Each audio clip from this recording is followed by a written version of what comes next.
ಆರ್ಎಸ್ಎಸ್ಗೆ 100 ವರ್ಷ ಭರ್ತಿಯಾಗಿದೆ. ಇದರ ಬೆನ್ನಲ್ಲೇ ಒಂದು ಶಾಕ್ ಕೂಡ ಸಿಗ್ತಾ ಇದೆ. ಆರ್ಎಸ್ಎಸ್ ಚಟುವಟಿಕೆಗಳಿಗೆ ರಾಜ್ಯ ಸರ್ಕಾರ ಬ್ರೇಕ್ ಹಾಕುತ್ತಾ? ಬಟ್ ಈ ಬಗ್ಗೆ ಒಂದು ಚಿಂತನೆ ಅಂತೂ ನಡೆದಿದೆ.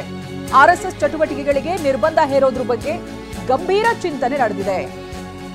ಹೇಗೆ ಸಾರ್ವಜನಿಕ ಹಾಗೆ ಸರ್ಕಾರಿ ಸ್ಥಳಗಳಲ್ಲಿ ಚಟುವಟಿಕೆಗಳು ನಡೆಯುತ್ತಲ್ಲ, ಅದಕ್ಕೆ ಕಡಿವಾಣ ಹಾಕುವ ಮೂಲಕವಾಗಿ ಚಟುವಟಿಕೆಗಳಿಗೆ ಬ್ರೇಕ್ ಹಾಕುವುದಕ್ಕೆ ಚಿಂತನೆ ನಡೆದಿದೆ.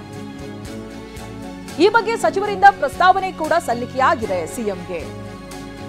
ಶಾಲಾ ಕಾಲೇಜು ಆವರಣ, ಉದ್ಯಾನವನ, ಸರ್ಕಾರಿ ಮೈದಾನ ಹಾಗೆ ವಿವಿಧ ಹಾಸ್ಟೆಲ್ ಕ್ಯಾಂಪಸ್ಗಳಲ್ಲಿ ಆರ್ಎಸ್ಎಸ್ ಚಟುವಟಿಕೆ ನಡೀತಾ ಇದೆ. ಇದಕ್ಕೆ ಬ್ರೇಕ್ ಹಾಕಬೇಕು ಅಂತ ಆರ್ಎಸ್ಎಸ್ ಚಟುವಟಿಕೆಗಳನ್ನ ನಿರ್ಬಂಧಿಸುವುದಕ್ಕೆ ಪ್ರಸ್ತಾವನೆ ಸಲ್ಲಿಕೆಯಾಗಿದೆ. ನೇರವಾಗಿ ಆರ್ಎಸ್ಎಸ್ ಅನ್ನು ನಿಷೇಧ ಮಾಡೋದಕ್ಕೆ ಸಾಧ್ಯ ಇಲ್ಲ. ಹೀಗಾಗಿ ಆರ್ಎಸ್ಎಸ್ ಚಟುವಟಿಕೆ ನಿರ್ಬಂಧಿಸಿ ಕಡಿವಾಣ ಹಾಕೋದಕ್ಕೆ ಚಿಂತನೆ ನಡೆದಿದೆ. ಈಗಾಗಲೇ ಸರ್ಕಾರದ ಸಿಎಸ್ಗೆ ಪ್ರಸ್ತಾವನೆ ಸಲ್ಲಿಕೆ ಕೂಡ ಆಗಿದೆ. ಸಿಎಂ ಸಿದ್ದರಾಮಯ್ಯನವರಿಂದೂ ಕೂಡ ಚೀಫ್ ಸೆಕ್ರೆಟರಿಗೆ ಸೂಚನೆ ಕೊಡಲಾಗಿದೆ. ಅಂದ್ರೆ ನಿರ್ಬಂಧ ಹೇರೋದಕ್ಕೆ ಸಾಧ್ಯ ಇಲ್ಲ, ಬಟ್ ಅವರು ನಡೆಸ್ತಾ ಇರುವಂತಹ ಚಟುವಟಿಕೆಗಳನ್ನ ಕಂಟ್ರೋಲ್ ಮಾಡಬಹುದು ಅಂತ. ಅದು ಬೇರೆ ಬೇರೆ ಭಾಗಗಳಲ್ಲಿ ಶಾಲಾ ಕಾಲೇಜ್ ಆವರಣದಲ್ಲಿ ನಡೆಸ್ತಾರೆ, ಉದ್ಯಾನವನದಲ್ಲಿ ನಡೆಸ್ತಾರೆ, ಸರ್ಕಾರಿ ಮೈದಾನದಲ್ಲಿ ನಡೆಸ್ತಾರೆ, ಹಾಗೆ ವಿವಿಧ ಹಾಸ್ಟೆಲ್ ಕ್ಯಾಂಪಸ್ಗಳನ್ನ ಆರ್ಎಸ್ಎಸ್ ಚಟುವಟಿಕೆಗಳಿಗೆ ಬಳಕೆ ಮಾಡ್ಕೊಳ್ತಾ ಇದ್ದಾರೆ.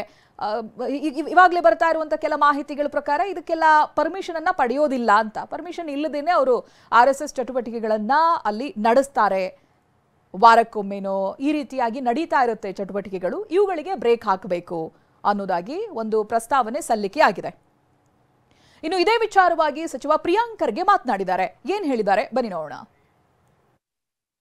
ನನ್ನ ಪತ್ರದಲ್ಲಿ ಬಹಳ ಸ್ಪಷ್ಟವಾಗಿ ನಾನು ಮನವಿ ಮಾಡಿಕೊಂಡಿದ್ದೀನಿ ಮಾನ್ಯ ಮುಖ್ಯಮಂತ್ರಿಗಳಿಗೆ.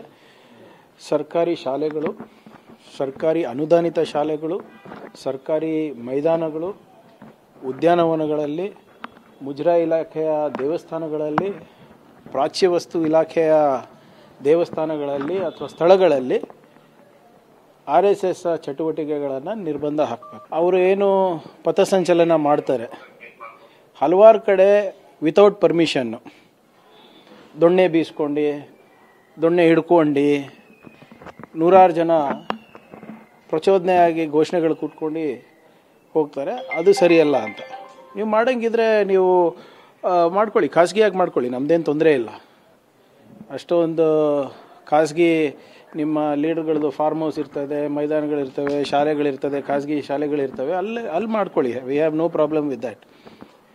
ಆದರೆ ಸರ್ಕಾರಿ ಜಾಗದಲ್ಲಿ, ಪಬ್ಲಿಕ್ ಪ್ಲೇಸ್ನಲ್ಲಿ ಇದನ್ನು ನಿರ್ಬಂಧ ಮಾಡಬೇಕು, ನಿಷೇಧ ಮಾಡಬೇಕು ಅಂದ್ಬಿಟ್ಟು ನಾನು ಮಾನ್ಯ ಮುಖ್ಯಮಂತ್ರಿಗಳಲ್ಲಿ ಮನವಿ ಮಾಡಿಕೊಂಡಿದ್ದೀನಿ. ನೋಡಿ, ನನ್ನ ಪತ್ರದಲ್ಲಿ ಭಾಳ ಸ್ಪಷ್ಟವಾಗಿ ನಾನು ಮನವಿ ಮಾಡಿಕೊಂಡಿದ್ದೀನಿ ಮಾನ್ಯ ಮುಖ್ಯಮಂತ್ರಿಗಳಿಗೆ. ಸರ್ಕಾರಿ ಶಾಲೆಗಳು, ಸರ್ಕಾರಿ ಅನುದಾನಿತ ಶಾಲೆಗಳು, ಸರ್ಕಾರಿ ಮೈದಾನಗಳು, ಉದ್ಯಾನವನಗಳಲ್ಲಿ, ಮುಜರಾಯಿ ಇಲಾಖೆಯ ದೇವಸ್ಥಾನಗಳಲ್ಲಿ, ಪ್ರಾಚ್ಯ ವಸ್ತು ಇಲಾಖೆಯ ದೇವಸ್ಥಾನಗಳಲ್ಲಿ ಅಥವಾ ಸ್ಥಳಗಳಲ್ಲಿ ಆರ್ಎಸ್ಎಸ್ ಚಟುವಟಿಕೆಗಳನ್ನು ನಿರ್ಬಂಧ ಹಾಕಬೇಕು. ಅವರು ಏನು